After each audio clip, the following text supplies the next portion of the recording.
It was 48 years ago this weekend the Cold War came to Fort Wayne. And what began as a routine Saturday morning for broadcaster Bob Sievers became a nuclear scare experienced by thousands. And it played out live on WOWO Radio. If you live through it, you'll never forget it. Now, hear what it was like to be in the studio the day the world was coming to an end. I'm freaking out. I'm 23 years old. Just a very frightening time. You are listening to the emergency broadcast systems serving the Fort Wayne area. The Fort Wayne area. The Fort Wayne area.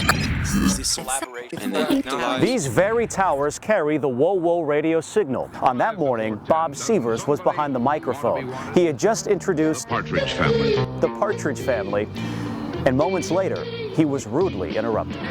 WOWO received this emergency announcement just moments ago. We had a system called the emergency broadcast system. This is an emergency action directed by the emergency network and directed by the president. Every week there was a test. Every Saturday morning there was a test. You've heard Bob Chase tell you that you are to tune to the emergency station in your area.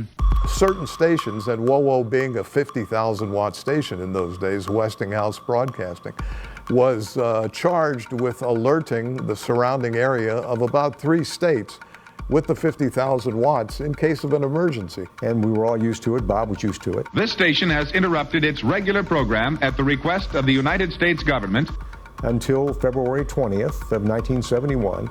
To participate in the emergency broadcast system when the warning came through and it was no longer a test.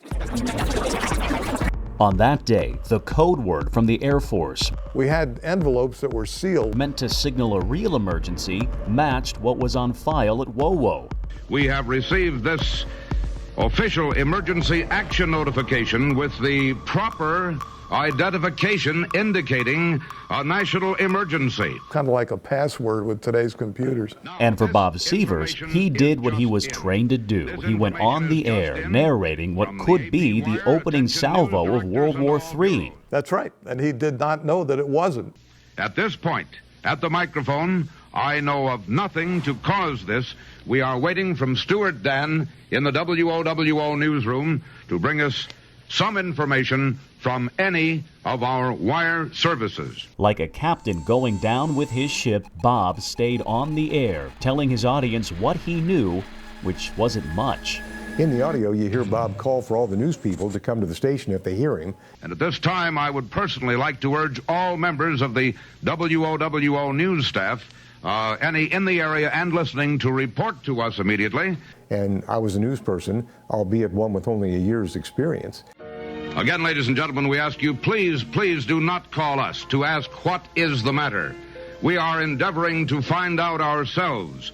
And I'm wondering if this is going to be it. I mean, that's what everybody was thinking. But in less than an hour after all of that worry, the word came by, disregard, disregard. And so, if you think this hasn't been something here at the studio, the Air Force evidently then at Cheyenne Mountain in Colorado put the wrong message tape on the wire. He said it was the longest 5 minutes of his broadcasting career.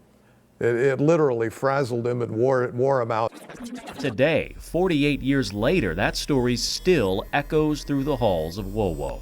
And I think had it been me, you would have heard how flustered I was or how embarrassed I was or whatever you want to call that. But he didn't skip a beat.